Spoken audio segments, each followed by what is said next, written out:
todos sus acreedores las circunstancias por las cuales está atravesando este momento difícil de su economía. Les hace saber a todos su capacidad de pago, los bienes que tienen, de tal suerte a poner a consideración de todos ellos para que llegado le acepten su propuesta de pago. Propuesta de pago que más adelante vamos a ver se llama concordato. Pero esa es la propuesta de pago del deudor. Entonces, ¿qué es el juicio de convocatoria de acreedores? Es un juicio universal porque comprende todos los bienes del deudor. Es un juicio único porque no puede haber más de un juicio de convocatoria de acreedores de una misma persona, mediante el cual el deudor pretende arribar a un acuerdo con sus acreedores en la forma y en el tiempo para pagar su caracteres.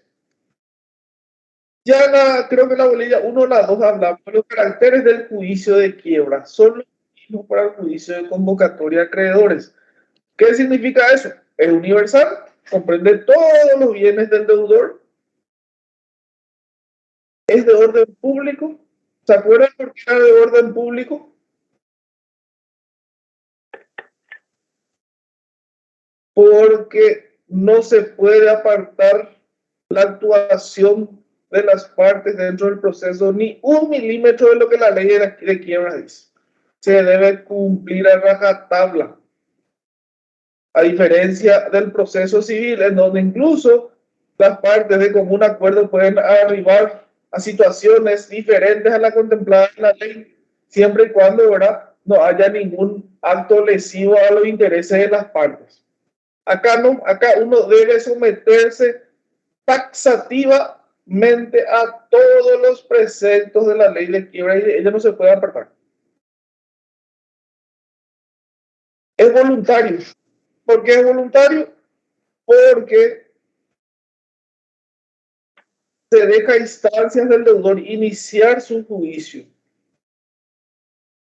Aunque también es obligatorio, porque la ley de quiebra dice que el deudor comerciante está obligado a pedir su convocatoria de acreedores o su quiebra. Al deudor comerciante no, le es facultativo este derecho y esta obligación. Puede hacerlo o no. Es controversial.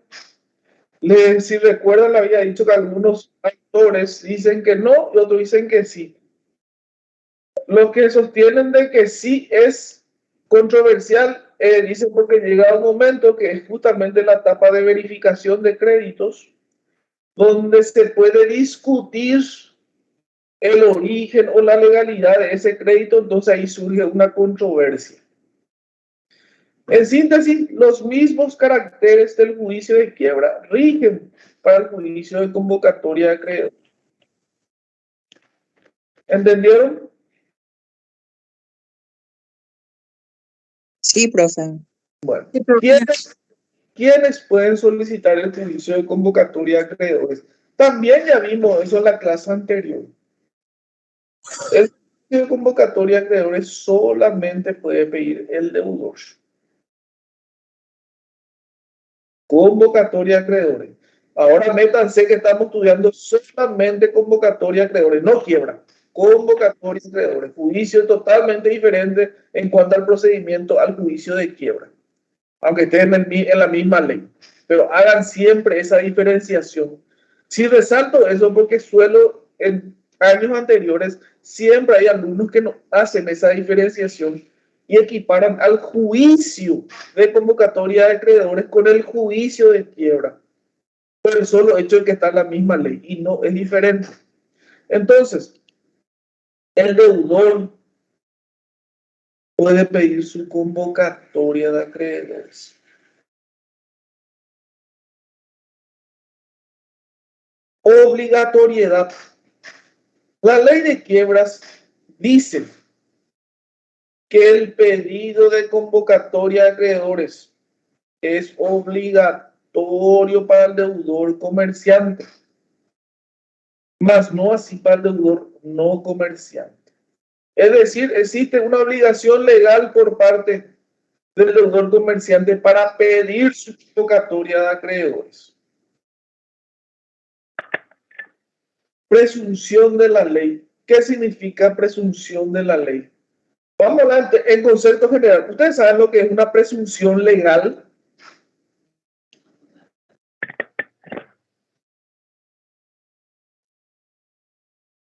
¿Saben? Si nos explica, profesor, para iluminarnos un poco. Presunciones legales son aquellas que el derecho de antemano presupone que están, sin necesidad de demasiada demostración. ¿Recibe prueba en contrario? Claro que sí. Pero en principio, la ley ya asume como cierta algunas circunstancias. Estas son las presunciones legales, donde la ley de antemano ya asume como cierta una situación. En este caso, se habla de la insolvencia cuando se habla de la presunción de la ley. Porque la ley dice que el solo hecho de pedir el juicio de convocatoria de acreedores, y con mucho más razón el de quiebra, pero ahora hablamos de convocatoria, ya hace presumir que la persona está en un estado de insolvencia. No se olviden que presupuesto general e ineludible para este tipo de procedimiento de la insolvencia, instituto que estudiamos las 2 primeras clases. Entonces a eso se refiere la bolilla cuando habla de presunción legal. Desde el mismo momento que la persona se va a pedir su convocatoria de acreedores, la ley ya presume que está en estado de insolvencia. Profe, ¿Sí? ¿qué número de bolilla? Es un poquito tarde porque si no escuché. ¿Qué número de elección? La 3. 3. 3. Gracias, profe. Bueno. Ahora vamos a hablar de la solicitud de convocación, de la solicitud para iniciar el procedimiento de convocatoria de acreedores y de los requisitos que deben cumplir los deudores, tanto comerciante como no comerciante, para poder pedir al juez de primera instancia en lo civil y comercial de la jurisdicción, de su jurisdicción, para pedirle que estudie su pedido de convocatoria de acreedores. Y para ello debemos irnos al artículo 10 de la ley de quiebras. Primeramente vamos a referirnos a los requisitos que debe cumplir el deudor comerciante para pedir su convocatoria de acreedores, que es casi idéntico al no comerciante, pero al deudor no comerciante se le exime de algunos presupuestos que sí se le exige al deudor comerciante, que ahora vamos a hacer notar esa diferencia. Bueno, dice la ley que lo primero que el deudor comerciante debe justificar o debe cumplir como requisito ante el juez para pedirle la admisión de su convocatoria de acreedores es la enunciación de las causas que hubiesen producido su insolvencia. ¿Por qué es relevante que se cumpla con este requisito?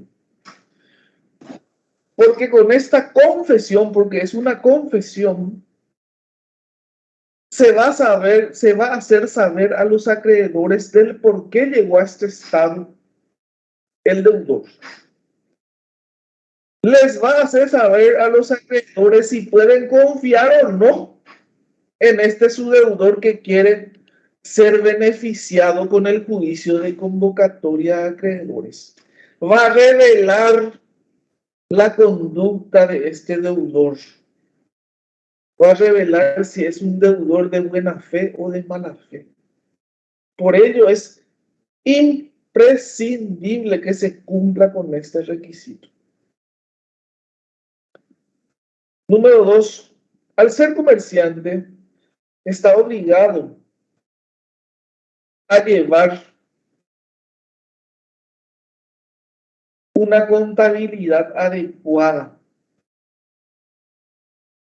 Para ello, debe cumplir con ciertos requisitos que la ley comerciante exige y también algunas disposiciones administrativas en materia de contabilidad. Para todo comerciante como ser, debe tener un balance general de sus negocios y un cuadro demostrativo de pérdidas y ganancias tomados con antelación no mayor de 10 días a la presentación. Si se acuerdan, habíamos dicho que el comercio es algo dinámico que varía, que cambia día a día. Es por ello que este plazo no menor de 10 días también se debe cumplir acá, porque este balance general de sus negocios y este cuadro demostrativo y ganancias le va a también dar una certeza a los acreedores ante qué tipo de deudor comerciante se están enfrentando. Número 3. La nómina. ¿Sí? Permiso, profesor. Usted dijo no menor de 10 días, ¿verdad? No sé. General que debe presentar no menor a 10 días a la presentación del pedido de convocatoria ante el juez. Ya entendí. Porque yo, o sea que tenía otro concepto, creí que era no mayor de 10 días después de la presentación. No. Por eso te hablan de antelación, con una antelación no mayor, te dice. Antelación es antes, no después. Sí, doctor, tiene razón, muchas gracias. Bueno, también le pide como exigencia la nómina de todos sus acreedores, con indicación de sus domicilios, determinación de sumas adeudadas, fecha de vencimiento de las obligaciones y garantías si es que las hubiera. Esto es un requisito fundamental y que les debo ser sincero. En la práctica se cumple a medias.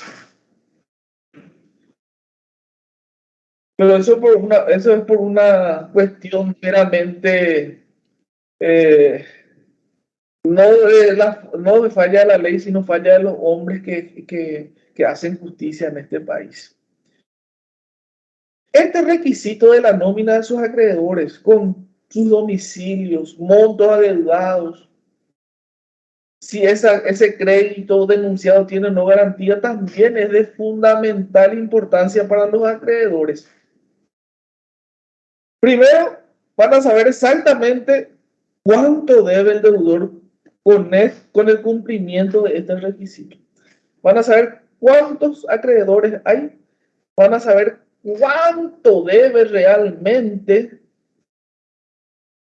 y de esa forma van a poder determinar el día de mañana si esa propuesta de pago que va a ser llegado el momento, concordato, va a poder cumplir o no. Esto es fundamental para los acreedores, tener certeza de cuánto es la deuda real de su deudor. Con ese dato, ellos van a poder empezar a estudiar si realmente este deudor va a poder cumplir el día de mañana con su compromiso de pago. Otro requisito.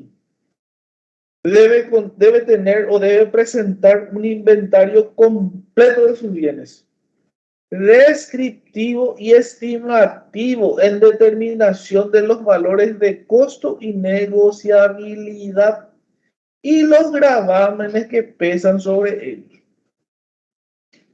Debe ser sobre todos sus bienes. Debe estar bien detallados los bienes que tienen. Debe saberse por cuánto compró, por cuánto se puede vender el hipotético caso de que surge una necesidad de venta. Porque en principio, esto le hago como un comentario aparte. En principio en la convocatoria no se puede hacer ninguna venta de bienes, ninguna. Pero hay una sección que vamos a ver más adelante, pero tiene que ser con autorización judicial. Principio de imposible, no se puede. No, imposible. Bueno, entonces es determinante que este inventario sea descriptivo, con determinación de montos y estimación de costos, para saber cuál es la situación patrimonial de este deudor. Comerciante, no se olviden, deudor comerciante estamos viendo. 5. Si se tratare de una sociedad con socios de responsabilidad ilimitada, la nómina de estos socios con indicación de sus domicilios. En principio, las sociedades que tienen responsabilidad limitada, que un socio pida, su convocatoria no le afecta a la sociedad misma, porque tienen patrimonio diferenciado. Ustedes saben que el nacimiento de una sociedad es como el nacimiento de una persona. La sociedad independientemente es independiente a la de las personas físicas. Pero hay sociedades que tienen responsabilidad limitada y para ellos sí es importante que se haga la denuncia porque a ellos sí le afecta el juicio de convocatoria. Número 6. La manifestación de que pone a disposición del juzgado sus libros y papeles. En realidad esta es una disposición que muy pocas veces se utiliza. Generalmente el juez nunca pide los libros ni los papeles del deudor comerciante, pero se puede dar el caso. Lo que la ley acá quiere hacer es demostrar que el deudor no está escondiendo nada. Por lo tanto, si bien ya no entrega, que puede hacerlo también, pero si bien ya no entrega sus libros y papeles, le dice al juez para que sepan sus acreedores, acá está mi libro, yo pongo a disposición. Cuando vos quieran, acá está. Después, una certificación del Registro General de Quiebras. Quiero que sepan que el Registro General de Quiebras es una dependencia de la Dirección General de los Registros Públicos, donde todo lo que ocurre en un juicio de convocatoria y de quiebra, y donde el juez ordena que se anoten las resoluciones, se hace asentar en ese registro. Se llama Registro General de Quiebras. Entonces, también como requisito previo a la admisión le pide una certificación de ese registro en donde conste lo siguiente. A. Si ha solicitado o no con anterioridad la convocación de sus acreedores o su quiebra, y en su caso, los desistimientos respectivos con la fecha de los autos que lo admitieron.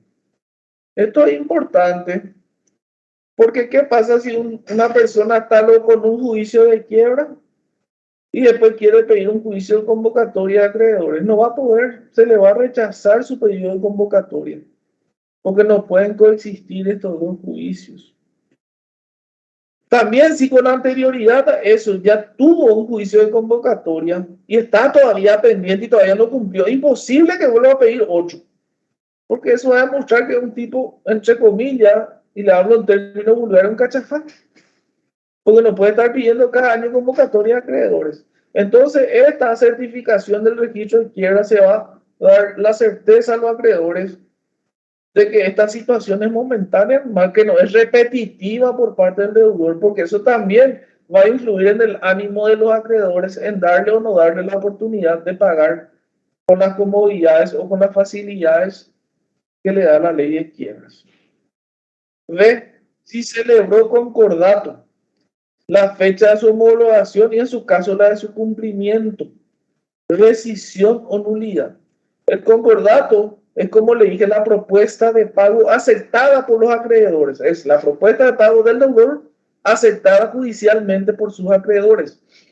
Debe haber una constancia si en años anteriores ya obtuvo él y cumplió ese concordato, o en su defecto, si se declaró su nulidad o su rescisión. Son dos causales diferentes que vamos a ver más adelante cuáles son las causales de rescisión y de nulidad. Pero en principio debe cumplir con este requisito para saber, nuevamente les digo, para que los acreedores y el juez sepan ante qué tipo de deudor se están enfrentando. Y después ya retomamos el artículo 8. Esto era los incisos del artículo 7. Ahora nos vamos en el 8. El certificado de la inscripción del contrato social en el registro público de comercio.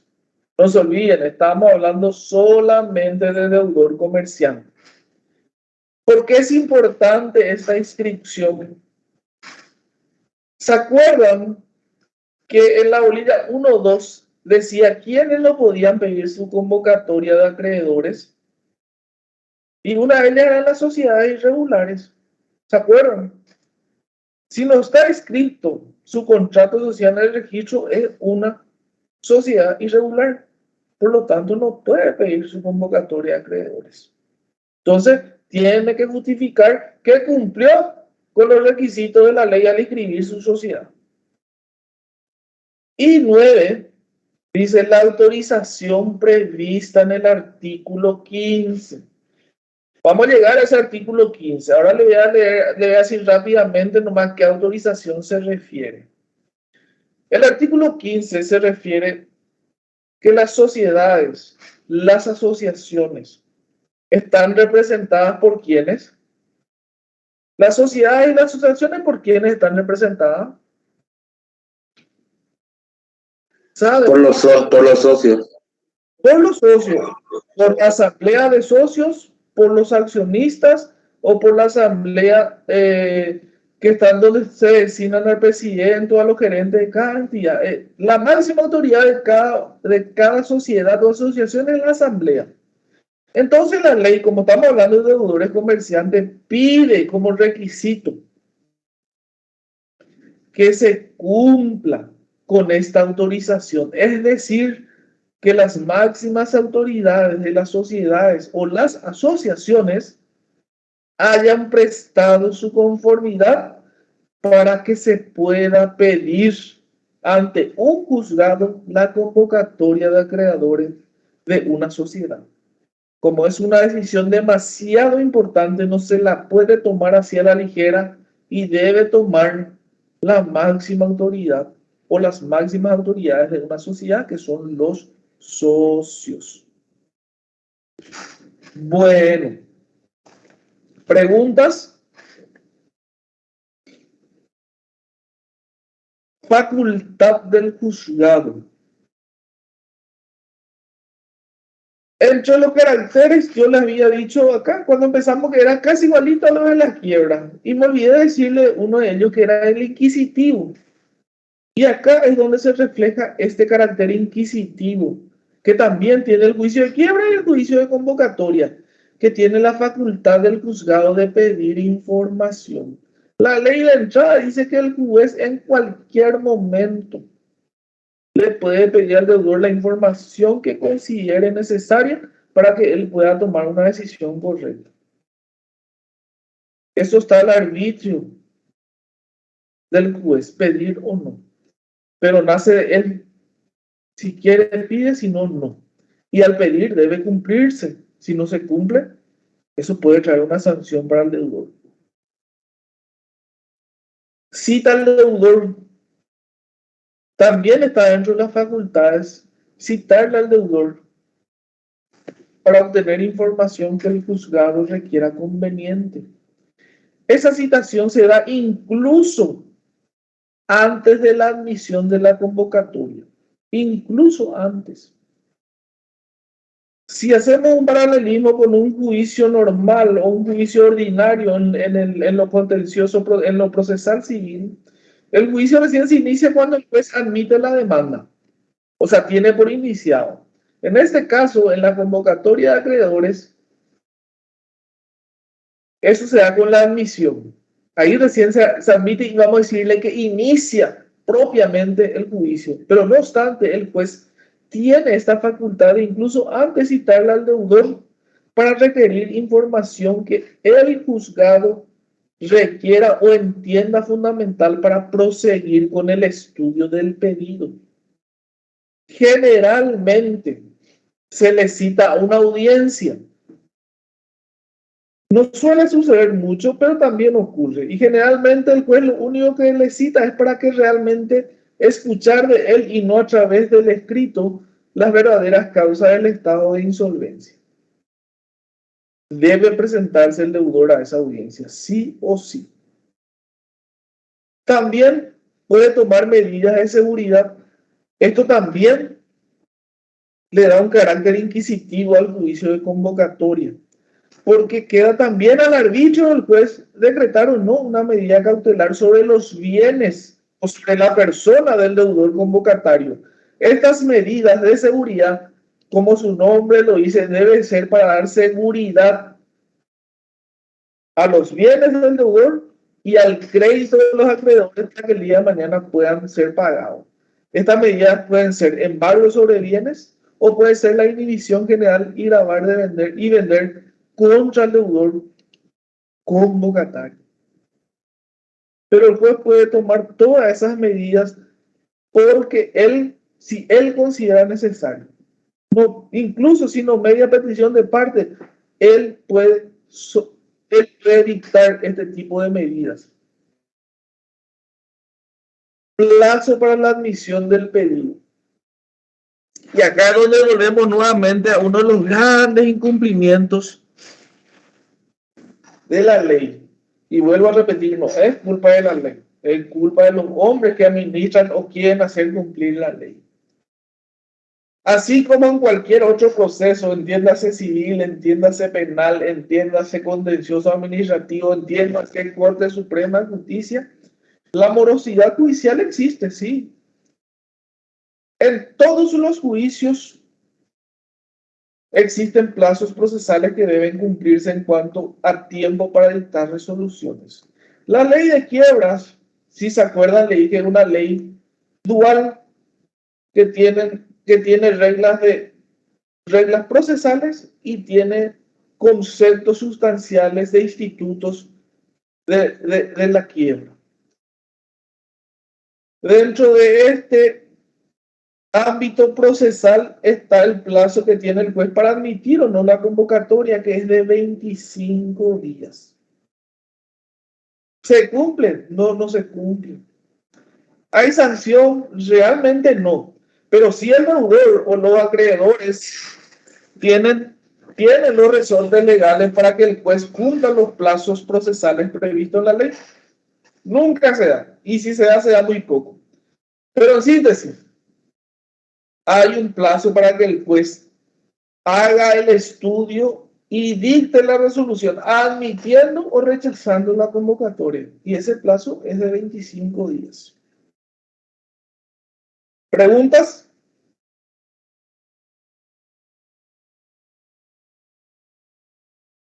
¿Preguntas? ¿No? Bueno.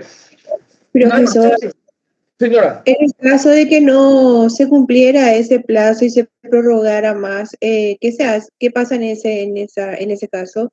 Y eso es lo que te dije. Si no se cumple, Sí. El deudor o el interesado en que esto se cumpla tiene los resortes procesales. ¿Cuáles son los resortes procesales? Eso está previsto tanto en la ley de quiebras y como se aplica supletoriamente el CPC, que es de promulgación posterior. Dentro de estos dos normandos existen existe el resorte procesal para que el interesado haga cumplir los plazos, los urgimientos y las quejas por retardo de justicia. Entiendo. Muchas gracias, profesor. Bueno. ¿Otra pregunta? Bueno, entonces ahora hablamos de comerciante en general y el requisito que debía cumplir ya lo vimos más arriba. Para el deudor comerciante es igualito los requisitos, pero evidentemente al no ser comerciante está exceptuado de alguno de ellos. ¿Y cuáles serían algunos de ellos? Por ejemplo, que presente un balance en general de su negocio, no, porque no es comerciante, no tiene negocio. Entonces, ese requisito al deudor no comerciante se le exime. Sí debe denunciar las causas que hubiesen producido la insolvencia. Eso es fundamental. Para el comerciante y no comerciante. Para el no comerciante lo que no es exigencia, es el balance Si se trata de sociedad, que denuncien los socios con responsabilidad ilimitada. La manifestación de que pone a disposición sus libros y papeles, porque no tiene obligación, entonces de eso está eximido. Y la inscripción del certificado, o sea, el certificado de la inscripción del contrato social. Esos presupuestos le están eximidos al deudor no comerciante. Todo lo otro le es obligatorio también presentar. Entonces, al estudiar ese artículo, van a estudiar completito. Y cuando te dice requisito para el deudor no comerciante, le van a quitar esos puntos. Porque después son igualitos. Bueno. Medidas de plazo, casos de rechazo. El juez, como en cualquier tipo de juicio, no solamente va a basar su convicción en base a lo que le pueda decir o no el peticionante, en este caso el deudor. Siempre va a tener que hacer un análisis integral de la situación. Ese análisis integral requiere cumplimiento de formalidades, requiere cumplimiento de exigencias legales y también requiere cumplimiento de circunstancias de hechos que le hagan llegar a la convicción de que está haciendo lo correcto. No se olviden que es fundamental que el deudor, comerciante o no, le explique al juez las causales que le llevaron a estar en estado de insolvencia. Es una situación de hecho que el juez sí o sí debe tener en cuenta al momento de dictar su resolución. Ahora bien, puede haber casos en que deba rechazar ese pedido. Entonces, eso ocurre. Y está en el artículo 11. Y dice, el juzgado admitirá la convocatoria solicitada si ya no se hubiese pedido la quiebra al deudor o si este pedido hubiese sido rechazado. No admitirá, sin embargo, la convocación y declarará la quiebra del deudor si se encontrara en algunos de los siguientes casos. ¿Y por qué? Dirán ustedes, va a rechazar la convocatoria y va a declarar la quiebra. Por la presunción legal. La presunción legal era al momento mismo de pedir, el hecho de pedir tu convocatoria, según la ley, la hace presumir al juez de que está en estado de insolvencia. Entonces, como no cumpliste tu juicio de convocatoria con los requisitos que la ley te exige o por otras circunstancias, y como la ley ya me hace presumir que vos estás en estado de insolvencia, te declaro tu quiebra. Por esa presunción legal. Ahora bien, ¿cuáles son los elementos que va a tener en cuenta el juez para el deudor comerciante para rechazarle su convocatoria y declarar su quiebra? 1. Si ha ejercido el comercio contrariamente a su estatuto profesional o alguna interdicción prevista por la ley, en el caso de sociedades, si no estuvieran constituidas regularmente. Si se acuerdan, le dije que la ley lo que protege es al deudor de buena fe. En consecuencia, si se demuestra que ese deudor ejerció contrariamente el comercio, contrariamente a su estatuto profesional o al objetivo principal para el cual creó su negocio, demuestra que es de mala fe. Entonces, se le va a rechazar su pedido de convocatoria y se va a declarar su quiebra. Otro presupuesto para rechazarle su pedido de convocatoria es si no ha llevado una contabilidad conforme a la exigencia de la ley y a los usos de su profesión, habida cuenta la importancia de su negocio. Este extremo demuestra la desprolijidad del deudor, que no lleve una contabilidad conforme a la exigencia de la ley implica que no le importa nada. Y si no le importa nada, mucho menos le va a importar poder cumplir con un concordato que le pueden que puede llegar a obtener con sus acreedores.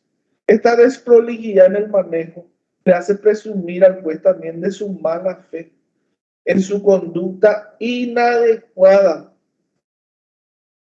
que le hizo llegar a este estado de insolvencia y no un estado de insolvencia que puede haber llegado por esas casualidades de la vida o por circunstancias especiales de su vida.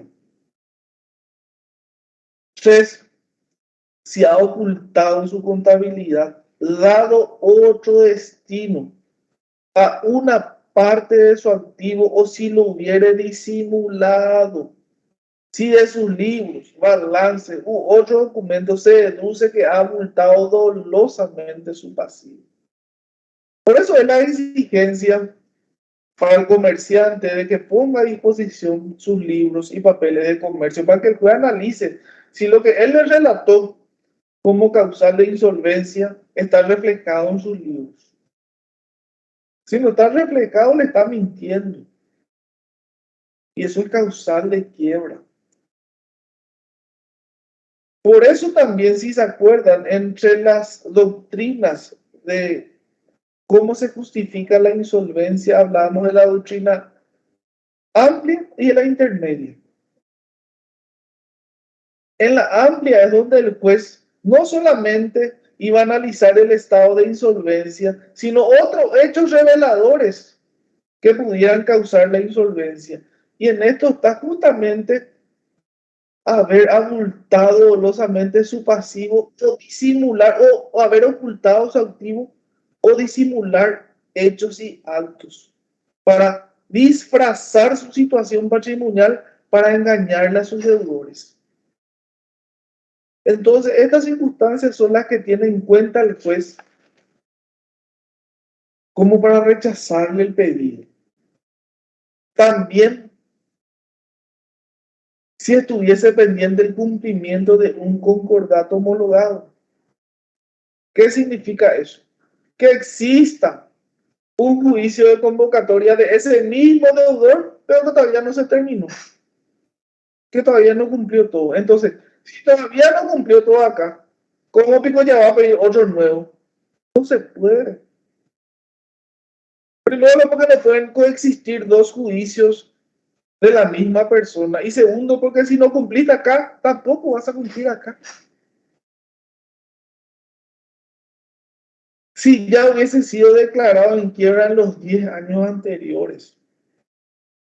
Esta declaración, ¿se acuerdan que algunas de las desventajas de haber sido declarado en quiebra era esta? La inhabilitación de que yo le había hablado en la clase anterior. Haber llegado a un estado de quiebra presupone cierta, en principio, negligencia o desidia por parte del deudor. Entonces no puede una persona que ya fue declarada en quiebra en los últimos 10 años pedir su convocatoria de acreedor otra vez. Porque significa que ya algo no está haciendo bien. Y la ley no le puede beneficiar a alguien que ya sea por negligente, por desidia o por malicioso, concederle a cada rato el beneficio que te da la convocatoria de acreedores. Otro requisito para rechazarle es que se haya oculto o fugado. Eso cae de maduro.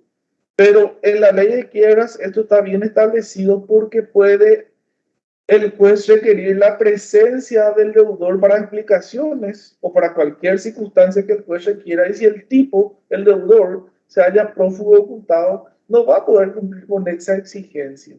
Aparte que si está prófugo ocultado, ya es por una situación especial. Entonces, es un motivo más para rechazarle su pedido de convocatoria. Es decir, su ausencia, la falta de poder estar pendiente de su juicio, hace presumir que no va a poder cumplir su concordato y se le declara la quiebra. Y si hubiere omitido el cumplimiento de alguno de los requisitos exigidos en el artículo 10, que fue lo que leímos todo hace rato.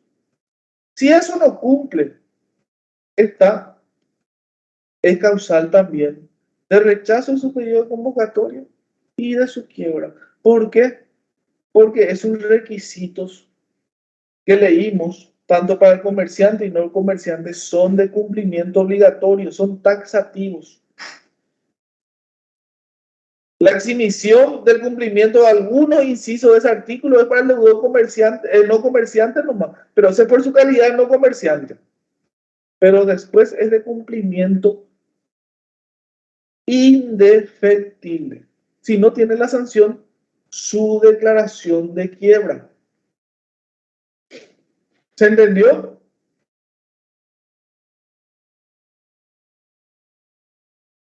¿Se entendió? Sí, profe. Bueno, ahora vamos a hablar de convocación de acreedores de sociedades y asociaciones. ¿Qué era lo que estaba en el artículo?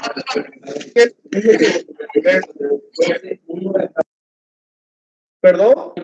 Profe, caso de rechazo al que terminó reciente ítem. Sí. Ahora, vamos a hablar de convocación de acreedores de sociedades. Gracias. Comerciante. Y el caso de rechazo del deudor no comerciante es lo mismo, pero evidentemente también se le eximen algunos incisos, porque no es comerciante. Por ejemplo, no se le va a exigir, o no se, el juez no va a comprobar en el deudor no comerciante si ha ejercido el comercio contrariamente a su estatuto. No puede comprobar eso para el no comerciante porque no, si no ha llevado una contabilidad, no está obligado a llevar contabilidad. Si ha ocultado su contabilidad, tampoco. Entonces, son los mismos requisitos para el no comerciante, para rechazarle y para admitir, salvo los incisos 4, salvo los incisos el 1, el 2 y el 3 del artículo 11. Eso es lo que no puede cumplir el comerciante. El resto sí. Es decir, si estuviese pendiente de cumplimiento un concordato, rige para el no comerciante. Si hubiese sido declarado en quiebra, rige para el no comerciante. Sí, rige para el no comerciante. Si hubiera omitido algunos de los requisitos del artículo 10, rige para el no comerciante. Son iguales, idénticos casi, salvo algunas excepciones en lo que se refiere al ejercicio del comercio. Solamente ahí varía. Después es igual, las causales para el rechazo de la convocatoria es igual para el comerciante y no comerciante, salvo estos 3 puntos que solamente rigen para el comerciante. Todo lo que tenga que ver con el ejercicio propio del comercio. ¿Entendieron?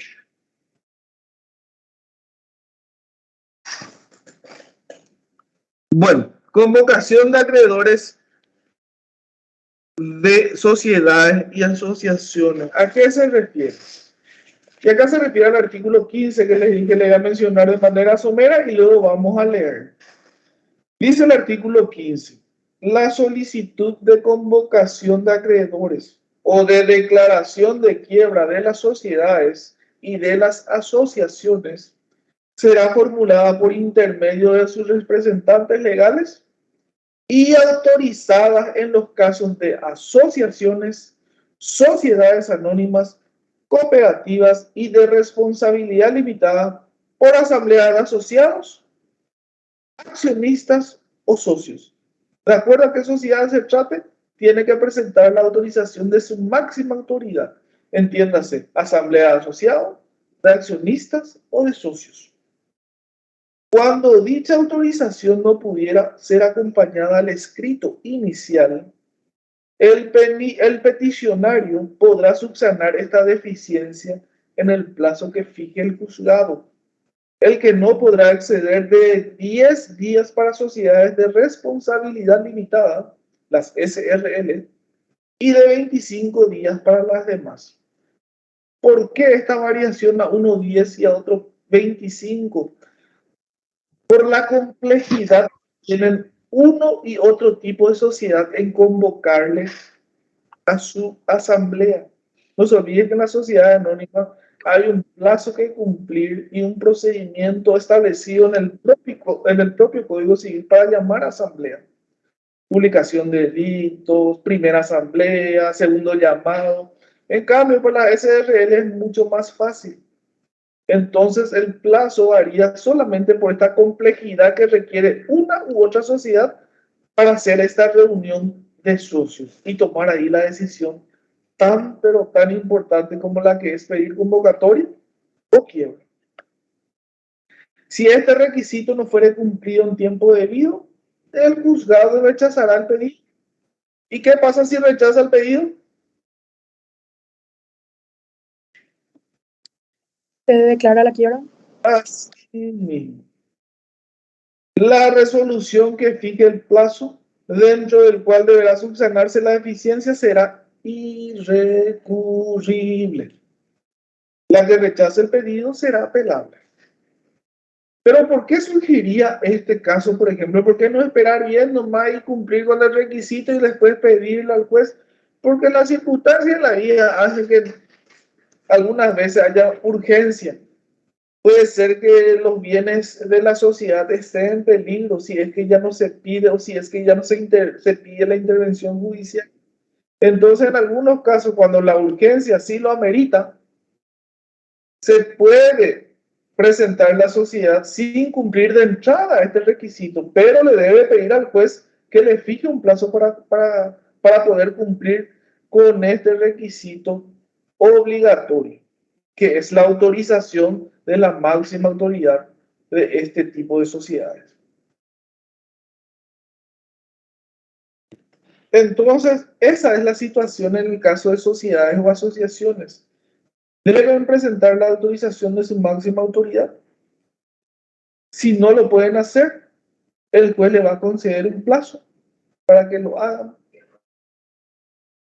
que va a variar de 10 días si es para la SRL o de 25 para la demás, pero esto varía conforme a la complejidad del llamado para la reunión de los verdaderos dueños de las sociedades para tomar esta decisión tan importante. Bueno, desistimiento del pedido de convocatoria. Habrán dado un procesal civil, me imagino, lo que es el desistimiento en materia jurídica, hablando, ¿verdad? ¿Vieron ya o no?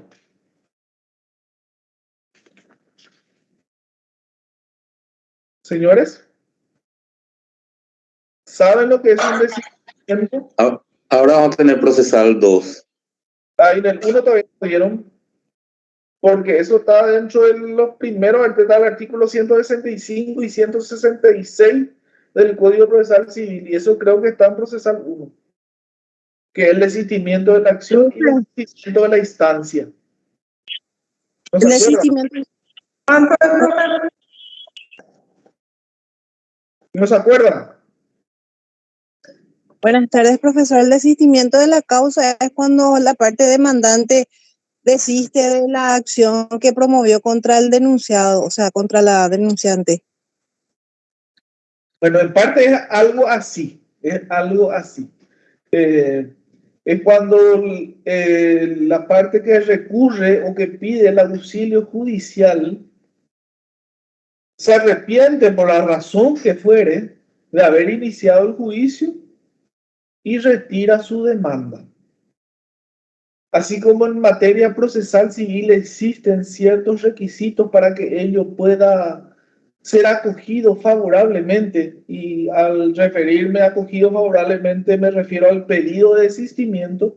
También en materia concursal la ley prevé el caso del desistimiento, pero también te exige que se haya cumplido o que no se haya cumplido una circunstancia en este caso. La ley permite el desistimiento del pedido de convocatoria siempre y cuando el juez todavía no haya admitido la convocatoria. Esa es una gran diferencia con el procesal civil. Por ejemplo, en un juicio ordinario donde se rige las leyes del Código Procesal Civil, la ley también prevé el desistimiento y habla de desistimiento de acción y desistimiento de instancia. Y dice que eso se puede dar en cualquier momento del proceso, dice. Solamente que para desistir de la instancia, y si el demandado ya tuvo intervención, se tiene que pedir su consentimiento. Pero en cambio, el desistimiento de acción dice no requiere ni el permiso del demandado. Si desistió de la acción, ya desiste y el juez ya, chao ya. En este caso no. El juez va a hacer lugar a su desistimiento siempre y cuando no se haya admitido su convocatoria. Ese es el requisito para que el juez haga lugar al pedido de desistimiento de convocatoria de acreedores. Y también... Doctor, ¿y por qué uno puede desistir de su convocatoria? ¿Porque pagó su cuenta, por ejemplo? No. El desistimiento, vuelvo a decirte, para que el deudor pida su desistimiento y el juez le haga lugar a su desistimiento, no se tuvo que haber admitido la convocatoria de acreedores. ¿Por qué? Porque una vez admitida la convocatoria de acreedores, ya rige el principio de orden público que tiene este tipo de proceso y debe cumplirse lo que la ley dice. O si no, se estaría utilizando a la ley en beneficio de personas que tan solo para obtener la suspensión temporal de alguna que otra demanda se acogió al beneficio de la convocatoria de acreedores. Entonces, si vos pediste el auxilio judicial por un estado X de situación patrimonial por la que atravesás, un estado de insolvencia, y el juez ya te concedió esa admisión con las consecuencias jurídicas que ellos traen, que también vamos a estudiar más adelante, tú ya no podés desistir. Te prohíbe eso la ley. Si no vas a estar jugando con el sistema judicial y aprovechándote de las ventajas que te da la ley de quiebras. Que vamos a ver más adelante cuáles son las consecuencias jurídicas de la admisión de un juicio. La admisión de un juicio de convocatoria de acreedores trae aparejada un sinfín de circunstancias que afectan a varias personas, es decir, a los acreedores. Por lo tanto, uno no puede estar permitiendo que a su antojo pida, se la admita, desista, pida, desista, se la admita. No, no se puede. La ley es de orden público. Es más, dice el juego, se te va a admitir tu pedido de asistimiento siempre y cuando no se haya admitido todavía tu convocatoria. Y para colmo te dice, vos no vas a poder repetir más tu pedido de convocatoria hasta transcurrido 60 días desde la resolución que hizo lugar a tu desistimiento. O sea, vos pediste tu convocatoria ayer. Todavía no se admitió. Hoy pediste el desistimiento y el juez te hizo lugar. Vos desde hoy, desde el día en que el juez dictó su resolución haciendo lugar al desistimiento, en 60 días no vas a poder pedir más tu convocatoria de acreedores. Ya no. O si no, se van a aprovechar los deudores de mala fe para hacer este juego perverso de suspender demandas que tienen en su contra por el solo hecho de que se le admitió su convocatoria. Pero les vuelvo a repetir, eso vamos a leer en las consecuencias jurídicas de la admisión de un juicio de convocatoria de acreedores. ¿Se entendió? Sí, profe. Sí, doctor, se entendió, se entendió. Y ahora vamos a hablar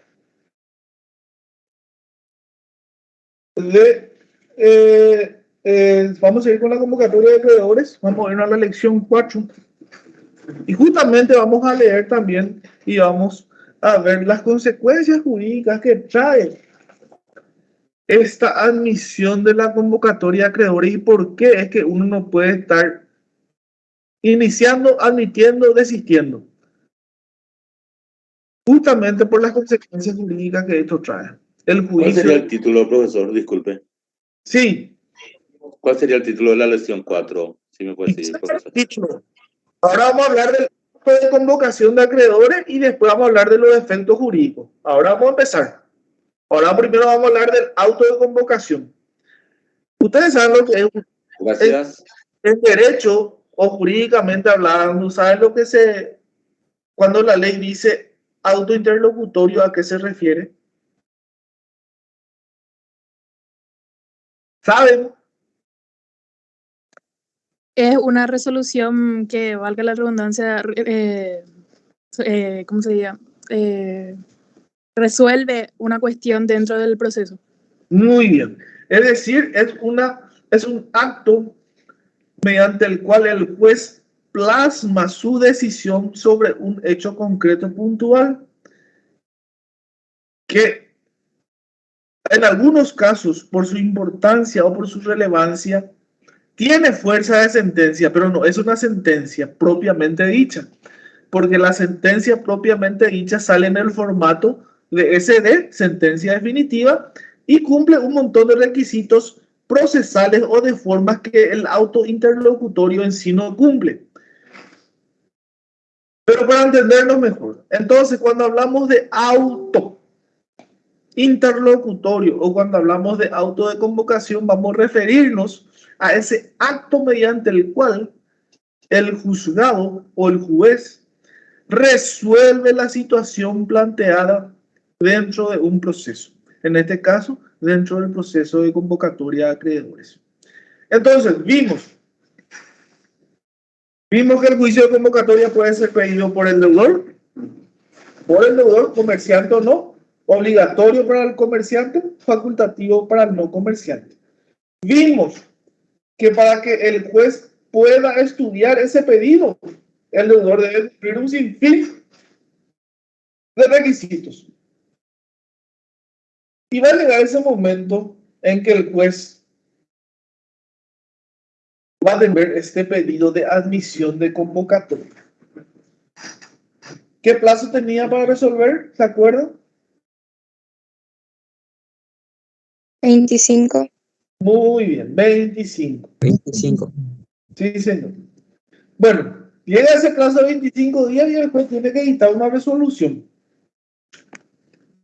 Esa resolución sale en formato de auto interlocutorio y debe consignar algunos puntos indefectibles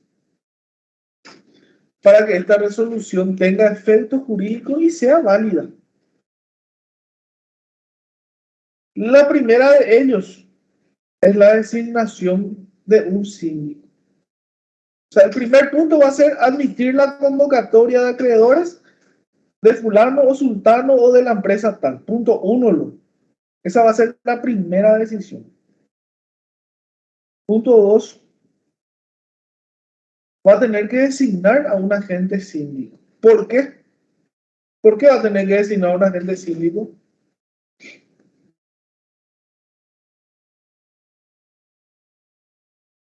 Va a tener que designar a este agente síndico porque por ley es la persona encargada de vigilar la actuación del deudor dentro del proceso de convocatoria. Cuando hablamos de convocatoria de acreedores, hablamos de un control sobre la actuación por parte del síndico. Situación que va a variar si es quiebra, pero eso vamos a ver más adelante.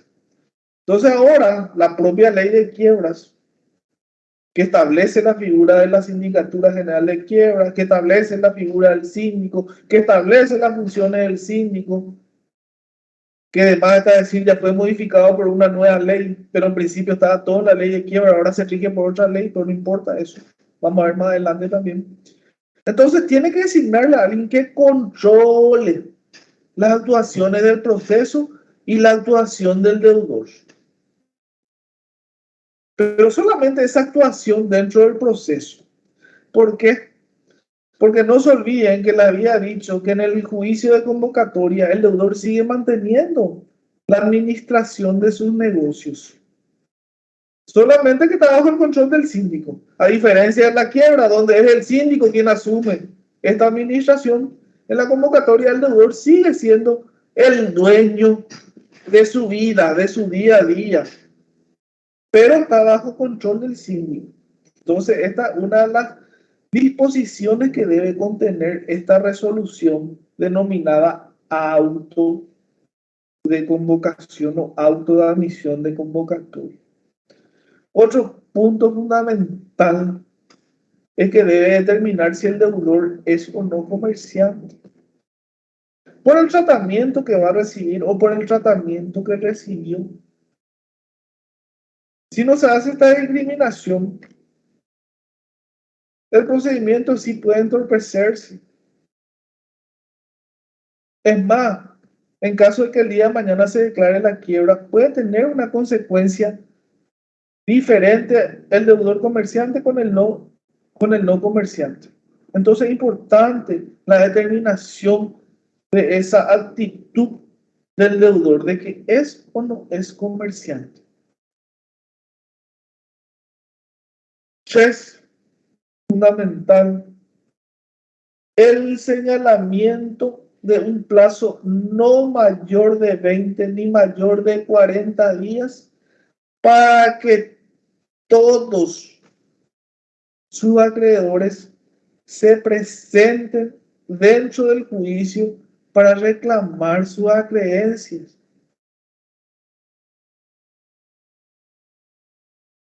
Y debe ser, y la ley dice, todos sus acreedores, pese que al juicio de convocatoria no le afecta a todos los acreedores del deudor, solamente le afecta a los acreedores con crédito quirografario, es decir, lo ordinario, sin ningún tipo de garantía, y tampoco le afecta a los del crédito laboral. Sin embargo, esta obligación prevista en esa primera resolución, el día de mañana puede tener un efecto jurídico incluso contra sus acreedores con privilegio. Pero también vamos a ver más adelante. Entonces la ley dice, se señala un plazo no menor de 20 ni mayor de 40 para que todos sus acreedores se presenten a estar en juicio, a reclamar su acreencia. Para ello, ¿qué deben hacer? Deben presentar el título que justifica ese crédito, o si no lo tienen, debe indicar la naturaleza del mismo o dónde se encuentra. Esto es porque con la presentación de todos los acreedores se va a comprobar dos cosas. Primero, si coincide con ese requisito que el deudor debía cumplir. ¿Se acuerdan que uno de los requisitos era la denuncia de todos sus acreedores con indicación de domicilio, montos y garantías si lo hubiera? Entonces, se van a presentar, llegado el momento, se van a presentar todos los acreedores y ahí se va a hacer un comparativo. Si realmente están todos justitos, se presenta alguien que no fue denunciado, así ya es un incumplimiento. Entonces, esto va a hacer que en el juicio se pueda demostrar cuánta es la deuda y cuántos acreedores son. Esto va a hacer saber realmente a los acreedores si el día de mañana le van a prestar esa confianza nuevamente a su deudor, aprobándole, homologándole su concordato. Entonces, ¿desde cuándo se computa este plazo de no mayor de 20 ni mayor de 40? Y que ordinariamente casi todos los jueces de la República fijan en 30 días para que se presenten los acreedores. La ley dice no menor de 20 ni mayor de 40 y casi todos los jueces hacen el intermedio en 30. Ese plazo se empieza a correr desde el día siguiente a la última publicación del edicto, que es una obligación también. El juez, al admitir la convocatoria, también ordena la publicación de los edictos en un diario de gran circulación de la capital, en este caso, ¿verdad? Donde se concentra la mayor parte de los diarios. Entonces, ese plazo de no menor de 20 ni mayor de 40 empieza a correr desde el día siguiente de la última publicación.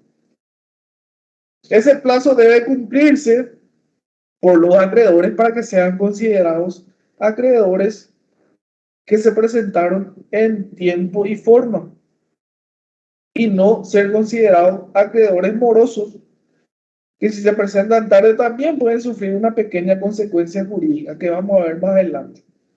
Pero en principio deben presentarse dentro de este periodo ordinario para presentarse y reclamar. También el juez va a ordenar la comunicación de la admisión de esta convocatoria al Registro General de Quiebras. Si se acuerdan, le dije que el Registro General de Quiebras es una dependencia o forma parte realmente de la Dirección General de los Registros Públicos y es donde todas las resoluciones previstas en la ley, porque hay algunas que están bien establecidas o las que el juez considere necesario, se inscribe en un procedimiento concursal. Entiéndase convocatoria o quiebra. Ahora hablamos de convocatoria. Pero ¿por qué es importante eso? También, si se acuerda, vimos entre uno de los requisitos que el juez debía ver si se cumplía para dictar este auto de convocación, era ver una constancia del Registro General de Quiebra, donde conste si no había pedido su quiebra en los últimos 10 años, si no tenía pendiente un concordato, si no había inscrito la rescisión de un concordato o si no se había declarado la nulidad de un concordato. Por eso es importante esta inscripción en el registro porque va a quedar asentado y el día de mañana este convocatario, si no cumple el plazo previsto en la ley o si no cumple el concordato, no va a poder pedir otra convocatoria porque va a quedar asentado el estado en el que está su juicio. Y también se va a fijar la intervención del Ministerio Público. ¿Por qué va a intervenir el Ministerio Público en este tipo de procedimientos de orden civil y económico? ¿Saben por qué o no? Porque usted dijo que cuando se convoca a los acreedores se vuelve de orden público el juicio. También, pero no se olviden que al empezar toda la clase empezamos a hablar de la importancia del crédito, que es una cuestión que no solamente le afecta al deudor y al acreedor, sino que le afecta a toda la sociedad. Entonces el Ministerio Público, una de sus finalidades es la protección de los ciudadanos de todo el país. Entonces, como esto afecta no solamente a intereses particulares, sino a toda una sociedad, interviene el Ministerio Público para prevenir cualquier irregularidad que pueda cometerse en perjuicio de la sociedad. Como le digo, en principio esto solamente le afecta al deudor o al acreedor, pero directo o indirectamente luego tiene su consecuencia en la sociedad misma, porque ese deudor tiene familia, tiene empleado, ese acreedor tiene deudores, tiene familia, tiene empleado. Entonces le afecta a la sociedad misma. Entonces el Ministerio Público está cumpliendo con su finalidad, que es la de velar por el interés público. Por ello es que su intervención está establecida en la ley y es obligatoria. Entonces, eso te tienen que meter en la cabeza. Es obligatoria la intervención del Ministerio Público y su designación. Ahora les voy a contar lo que pasa realmente en casi todos los casos.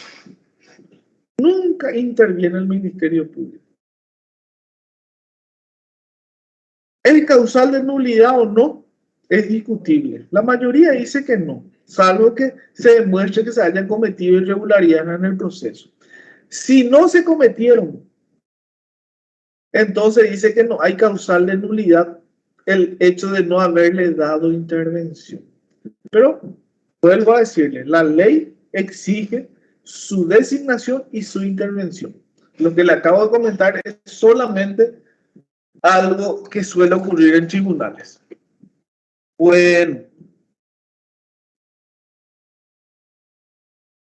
Profesor, o sea que no solamente en lo penal puede intervenir el Ministerio Público, puede también en lo civil. Claro, en lo civil tienen luego, pero generalmente interviene en cuestiones de familia o en cuestiones de personas, es decir, cuando le afecta a la persona misma. El Ministerio Público tiene intervención en los juicios de sucesión, tiene intervención en los juicios de rectificación de nombre o apellido, tiene intervención en los juicios de filiación. Esos son procesos civiles. Existen los fiscales en lo civil y comercial, son muy pocos, pero es por la limitación en los juicios donde interviene. Y en el juicio de quiebra y de convocatoria como se rige por una ley especial y ahí también se determina su intervención, es que ellos también forman parte del juicio. ¿Les parece? ¿Sigo? Sí, profesor, voy a tratar de profundizar más ese tema. ¿Qué Voy a tratar de leer más. O sea que siempre hay un sujeto que acciona y un sujeto pasivo, ¿verdad? Y el papel de juez ya tenemos. O sea, ¿cuál es la prerrogativa del Ministerio Público en los casos civiles? Cuidar el cumplimiento de la ley, velar porque los intereses particulares, que en principio son particulares, pero también afectan a la sociedad, no se vean perjudicados o no se vean alterados. Te vuelvo a repetir, cuando hablamos de convocatoria y crédito, convocatoria y quiebra, hablamos del crédito. El crédito es algo que mueve a la sociedad. Entonces, tiene que ver que en ese juicio se respeten las reglas, que se cumplan las reglas y que con este juicio no se perjudique a más personas. Entonces, el Ministerio Público, una de sus finalidades es la protección de la comunidad, de todos. Se resalta más en el ámbito penal, pero también en lo civil. O sea, vela por el cumplimiento de las leyes y vela por el cumplimiento del respeto a los derechos de los ciudadanos. Esa es la verdadera finalidad de la intervención del Ministerio Público. En materia de... Excelente, profesor, excelente. O sea que sería, o va a intervenir, o sea que si hay mala fe ya es un tema penal. No, la mala fe en el juicio de convocatoria trae una consecuencia que es la quiebra, que también puede derivarse después en lo penal. Eso es categórico. Pero la intervención dentro del proceso del Ministerio Público no es para castigar, como en el proceso penal, por ejemplo. No, es para velar que se cumpla la ley, que se respeten los derechos de los individuos y que no haya nada de irregularidad que le pueda afectar a la sociedad. Esa es su función dentro del procedimiento concursal. Entiéndase convocatoria, entiéndase quiebra. No la de persecución penal como lo es cuando se aplica el Código Penal. Ahí es otra función. Son diferentes las funciones. Gracias, profesor. La protección dentro de las leyes y de los derechos. Bueno, ¿más preguntas? Vamos a hablar entonces de la publicidad y la notificación. Dijimos que deben publicarse los edictos de admisión de la convocatoria. Además, dijimos que el plazo ese de no menor de 20 ni mayor de 40 empieza a correr desde el último día de la última publicación. Dice el artículo 19 que un extracto del auto, recuérdense, el auto es resolución que admita la convocatoria, se hará saber mediante edicto publicado por 5 días en un diario de gran circulación de la capital. El deudor iniciará las publicaciones dentro del plazo de 3 días de notificado el auto que admita la convocatoria, so pena de dárselo por desistido y declarar su quiebra. Es decir, el primer objetivo de dar publicidad a la resolución que admite la convocatoria es para que todos los interesados se enteren de que hay un juicio de convocatoria de fulano, de sultano o de la sociedad.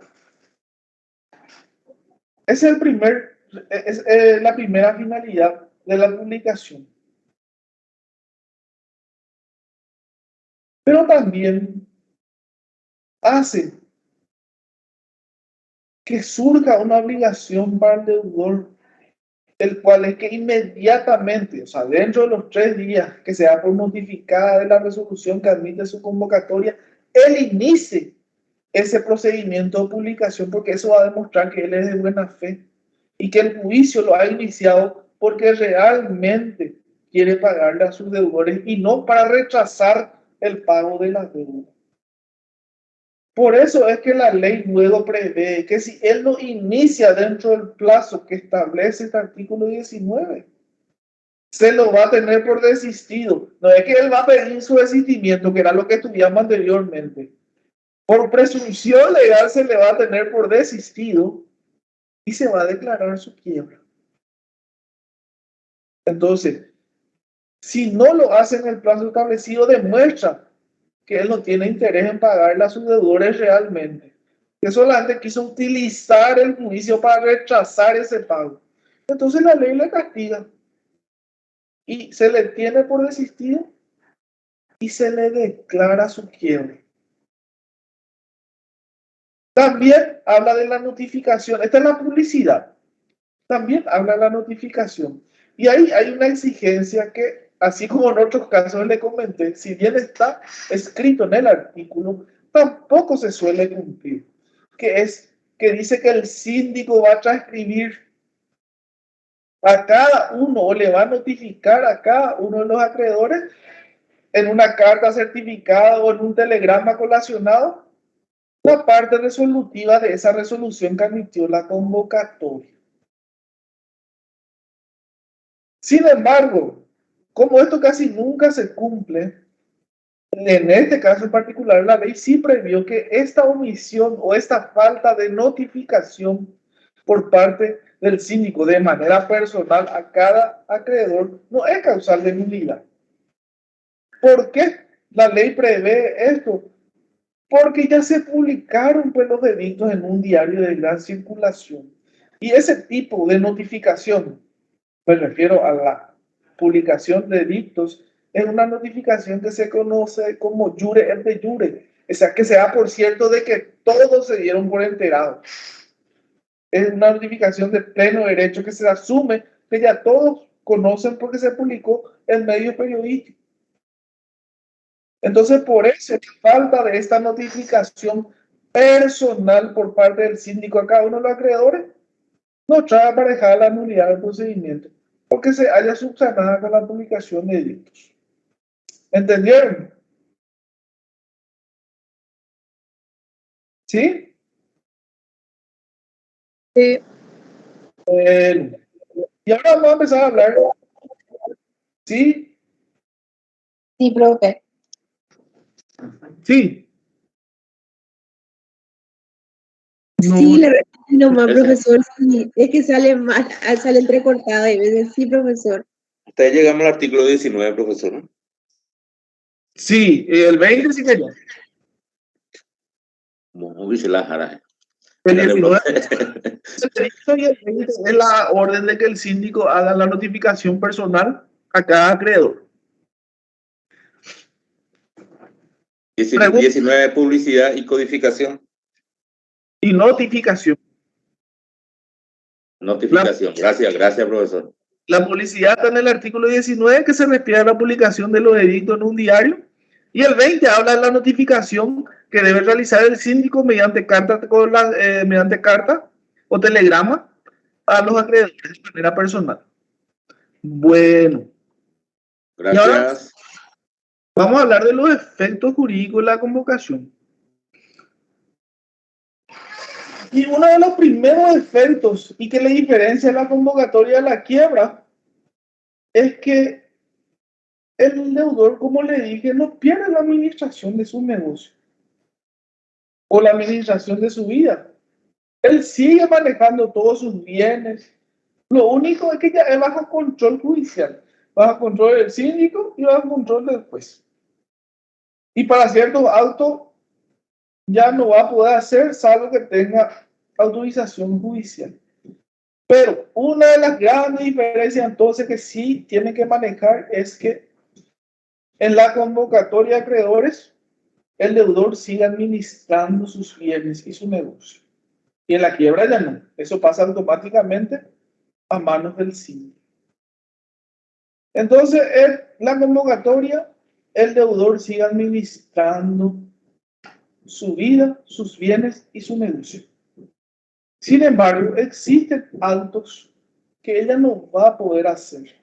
Y si lo hace, debe ser con permiso. Ahí tenemos el artículo 21 de la ley de quiebras. ¿Y qué dice?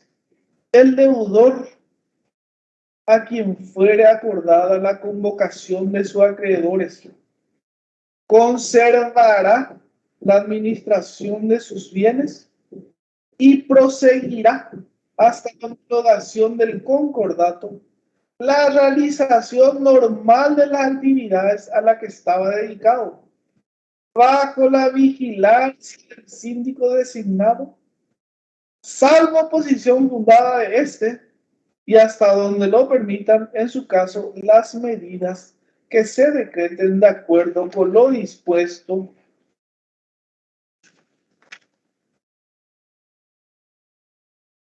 Espera, que no lo estoy a leer porque se me cortó acá.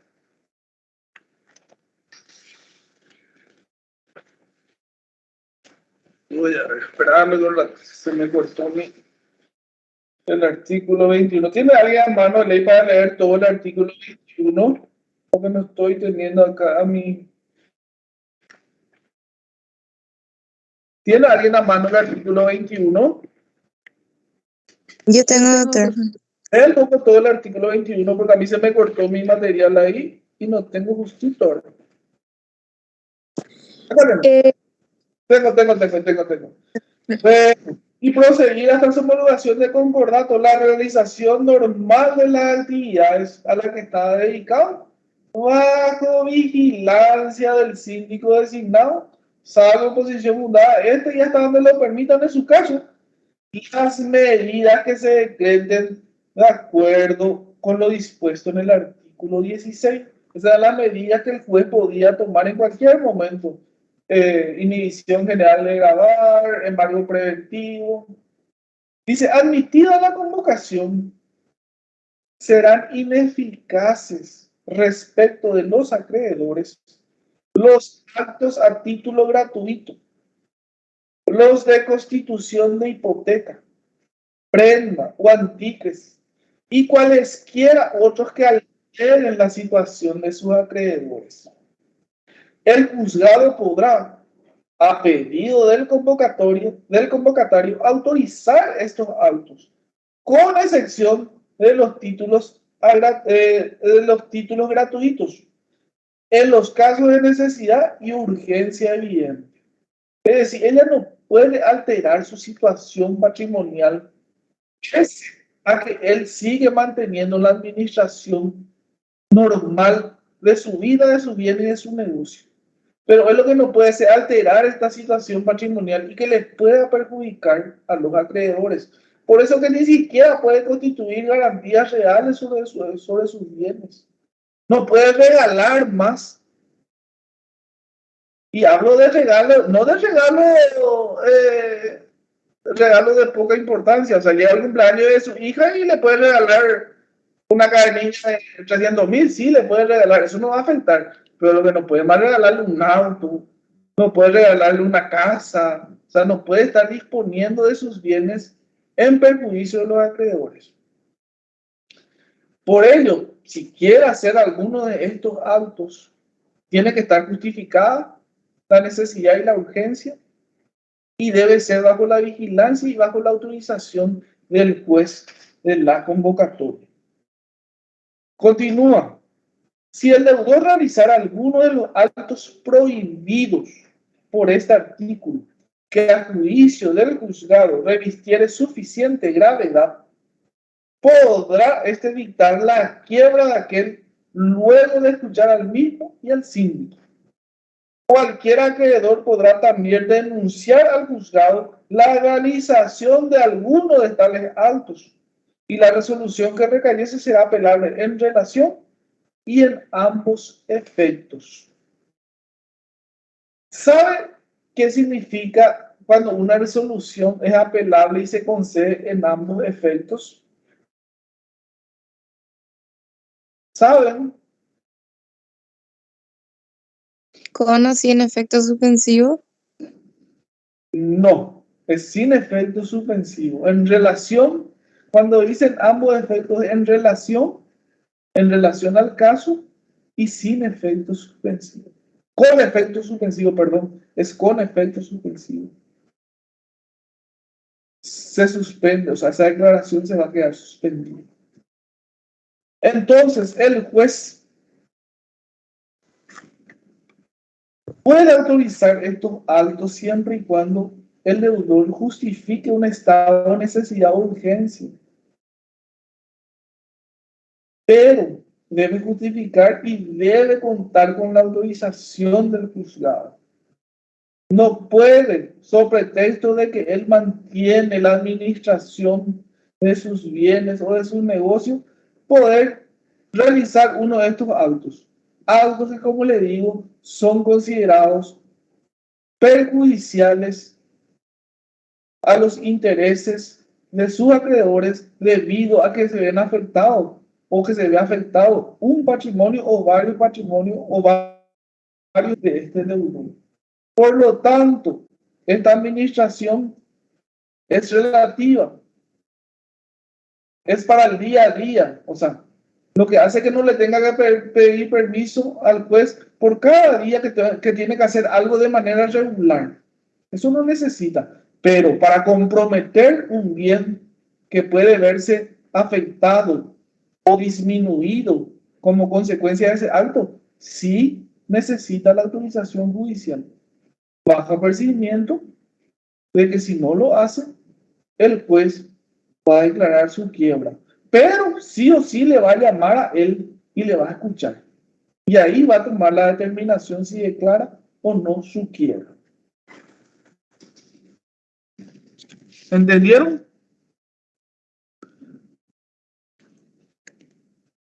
Bueno, esos son los actos ineficaces. Vamos a hablar de las funciones del síndico. El síndico de la convocatoria, como le dije, es un contralor. Puesto que el deudor tiene siempre la administración de sus bienes, él es un contralor. Y una de sus principales funciones es que va a estudiar o debe estudiar la situación del deudor. Va a investigar sus libros y papeles. Vigilará la contabilidad y todas las operaciones que efectuase. Levantará el inventario general de sus bienes y los comparará con el presentado por el deudor al efectuar su pedido. Por eso era que era tan importante que ese requisito de la denuncia de todos sus bienes, un inventario completo y descriptivo de todos sus bienes con su valor estimativo y costo y los gravámenes que pudieran tener, llevar una contabilidad ordenada, poner a disposición sus libros y papeles. Por eso era fundamental ese cumplimiento, porque de eso se va a valer el síndico para ver que realmente que todo lo que denunció, que todo lo que comunicó se haya plasmado o tiene pruebas documentales de lo dicho.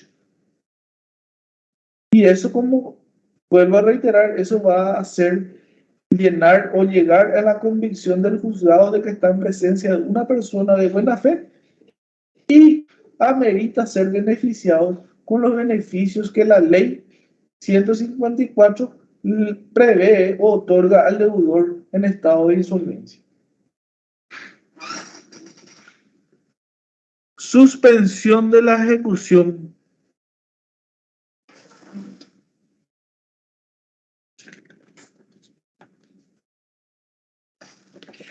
Otra de las consecuencias, antes de entrar en la suspensión de la ejecución, otra de las consecuencias jurídicas de la admisión de la convocatoria es la prevista en el artículo 25. Claramente este artículo dice que durante la sustanciación del juicio de convocatoria no podrá darse curso a pedidos de quiebra formulados por acreedores. ¿Pero por qué esto? Primero, porque no pueden coexistir dos pedidos sobre una misma persona y sobre la misma materia. Si bien uno es convocatoria, otro es quiebra, se rigen por la ley de quiebra. En uno se pretende evitar la quiebra justamente. Entonces, se le prohíbe a este acreedor que durante la sustanciación del juicio de convocatoria él pida la quiebra. ¿Por qué? porque él ya se acogió a los beneficios que la ley le otorga, que es justamente evitar esa declaración del quiebre. Justamente buscar los medios, el modo y el tiempo, y no perder todos sus bienes para pagarles a sus acreedores. Por lo tanto, la ley le protege en este caso al deudor y le prohíbe al juez dar trámite a un pedido de quiebra mientras esté sustanciándose un juicio de convocatoria de acreedores. Ojo, lo que no significa que si el juez ve que el deudor incumple alguno de los requisitos o realiza un acto ineficaz, que él mismo declare su quiebra. Eso es diferente. Bueno, vamos a hablar de la suspensión de las ejecuciones, que es uno de los efectos más importantes también que trae aparejada la admisión de la convocatoria de acreedores. Eso está en el artículo 26. Y dice, desde la admisión de la convocatoria de acreedores. No se olviden que la admisión se da a través de la resolución del juez, que se llama auto. Desde la admisión de la convocación, los acreedores por título o causa anterior no podrán seguir acciones ejecutivas contra el patrimonio del deudor, con excepción de las que tuvieran objeto por el cobro de un crédito de garantía real o del que corresponde al trabajador como consecuencia de un contrato de trabajo. Y acá vamos a desgranar situaciones que ya vimos, pero para que entiendan mejor. Entonces, se admite la convocatoria.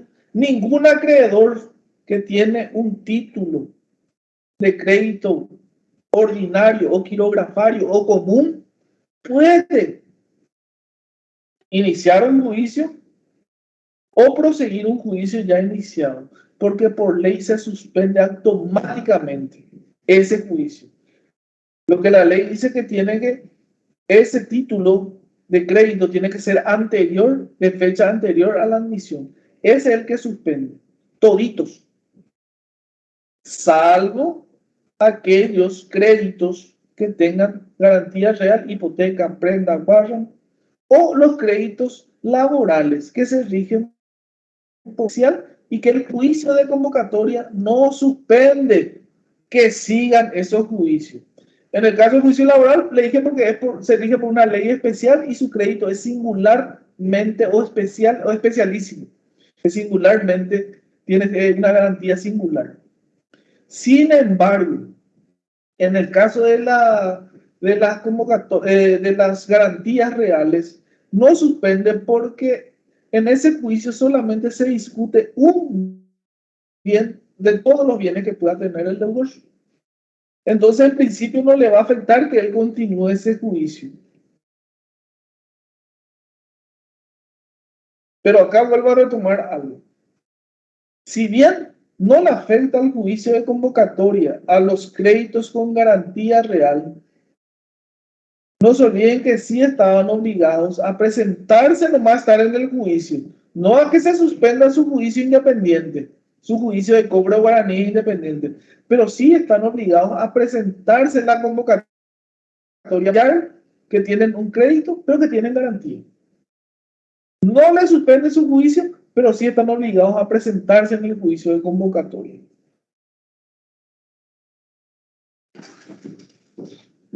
¿Entendieron? Otra de las consecuencias, dice, es el vencimiento anticipado de los créditos. ¿Pero por qué se da esto? La convocatoria de acreedores, como dijimos, se da como consecuencia a un estado de insolvencia. El estado de insolvencia es no poder cumplir con las obligaciones al momento de su vencimiento. O sea, no se puede. Entonces, si se admite la convocatoria es porque está en insolvencia. Entonces sería ilógico que la deuda se siga agrandando. O una que empezó acá y se paga cuota, no se vean afectados por el juicio. Por eso, si la causa y origen es anterior a la admisión, a pesar de que todavía no esté vencida, pero es anterior, ya se suspende. Se vence automáticamente al día en que se admite la convocatoria.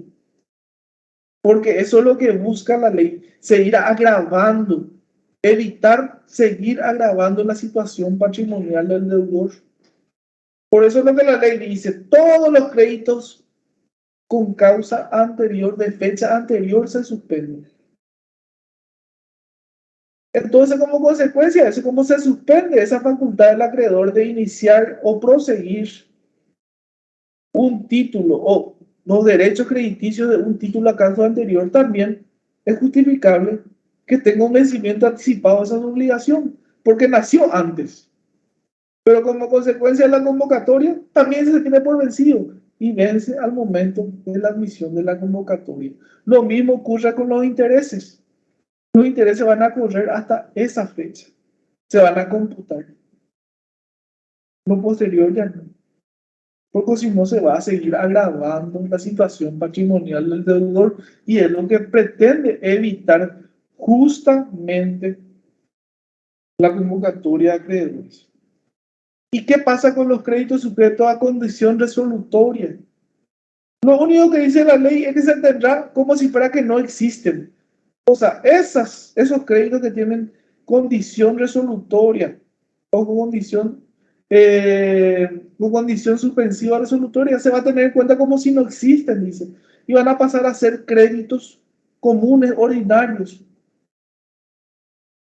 Porque la ley no puede prever si esas condiciones se van a cumplir o no, pero el crédito está.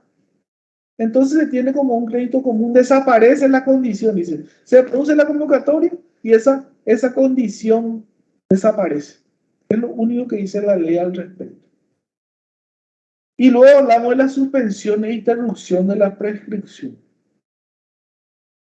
¿Saben la diferencia entre suspensión e interrupción de la prescripción?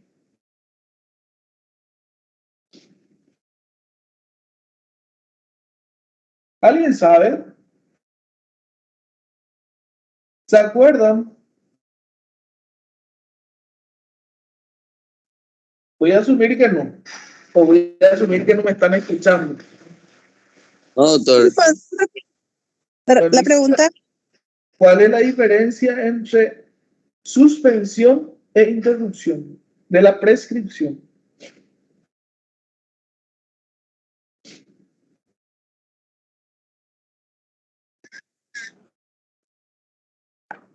No escucho.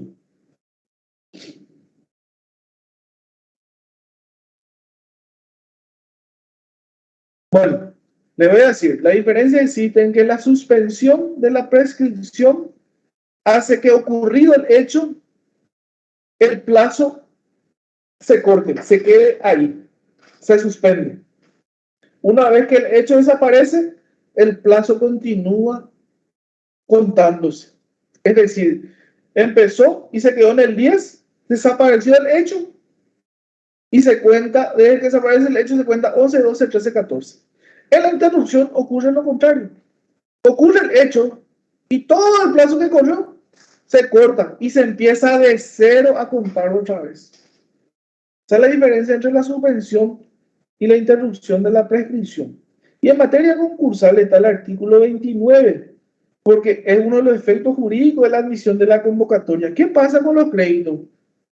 ¿Se suspende, no se suspende, prescribieron, no prescribieron? ¿Qué va a pasar? Dice el artículo 29, la prescripción de los derechos de los acreedores quedará suspendida desde la admisión de la convocatoria hasta el finiquito del juicio.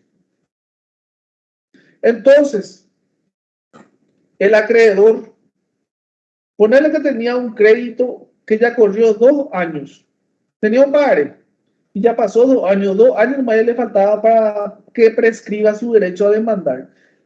Se presentó la convocatoria de su deudor, se admitió, ahí se suspendió. Se suspendió el cómputo del plazo de la prescripción y va a quedar suspendido hasta que termine el juicio. ¿Cuándo termina el juicio? Cuando el tipo paga todo. Pero ¿qué va a pasar si el acreedor, por el motivo que fuese, no se presentó a reclamar su acreencia? Después ahí. La prescripción no le va a correr porque está suspendida, pero termina el juicio y le empieza a correr otra vez. ¿Y cuánto tiempo entonces le va a faltar para que prescriba su derecho a demandar? 2 nomás ya, porque 2 ya había corrido.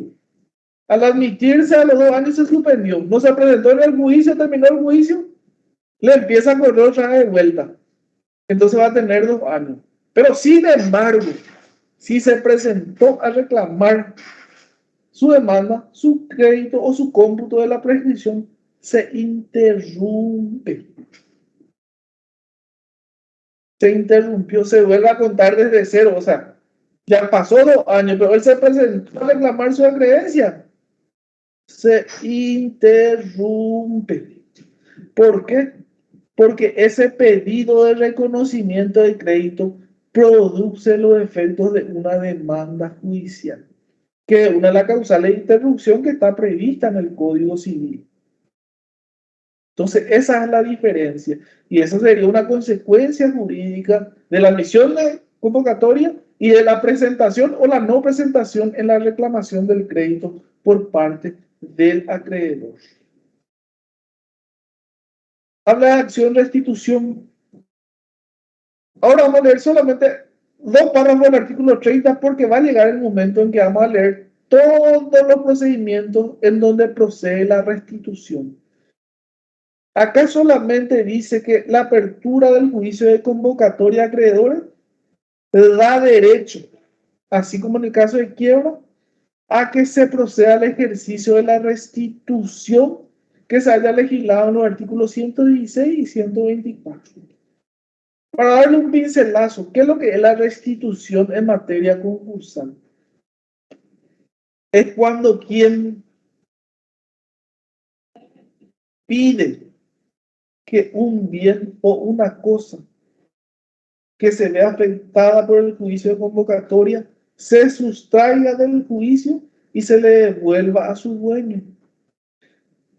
Ya sea porque esa cosa haya estado en poder del deudor como depositario, como mandatario, como mandante, ya sea porque se le haya prestado la cosa, o ya sea porque haya estado sin razón alguna en poder del deudor. Entonces, el verdadero titular de esa cosa inicia la acción de restitución para que ese bien se sustraiga del procedimiento concursal y no se vea afectado.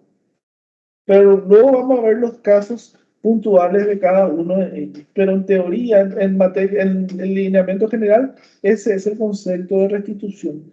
Devolver o sustraer un bien del procedimiento concursal a su dueño. Convocatorios solidarios. Dice el artículo 31. El acreedor de varios coobligados solidarios que se presenten a los juicios de convocación de los que entre ellos los hubieran solicitado, concurrirá por su crédito íntegro hasta el total de los pagos. ¿Qué es lo que quiere decir esto? Yo soy un acreedor, tengo 5 deudores que son solidarios, o sea, los 5 se comprometieron a pagarme a mí una deuda. Cualquiera de ellos me puede pagar, eso no importa. Los 5 yo le puedo pedir a cualquiera de ellos, porque es una deuda solidaria. Entonces, ¿qué pasó? Los 5 entraron en convocatoria de acreedores. Entonces, ¿qué es lo que dice ahí? Que yo, acreedor, me puedo presentar en los 5 juicios a reclamar mi crédito por el importe total. No es que tengo que hacer la división de la deuda total por 5, no. A cada uno le reclamo el monto total. Y me voy cobrando de cada uno hasta cubrir el monto total. Evidentemente no voy a cobrar a cada uno el monto total, o si no va a ser un enriquecimiento indebido. Pero me puedo presentar a reclamar en cada una de las convocatorias de mis deudores solidarios por el monto total de mi crédito y esperar que me paguen en todos o en alguno de ellos. Esa es la situación de los convocatarios solidarios. Señores, si tienen preguntas, este fue el último punto. Ya nos vamos a dar para la lección 5 porque hasta las 3:30 nomás es. Si tienen preguntas o si quieren, quedan liberados. Gracias, profe. Gracias, profe, excelente. Bueno. Gracias, profe. Viernes, si Dios quiere, entonces. Gracias, doctor. Dale, hasta luego. Gracias, doctor. Muchas Sí, gracias. Gracias, profe. Perdón, Gracias, profe. Gracias, Hasta doctor. luego. Que tenga buena tarde. Muchas gracias, doctor. hasta luego.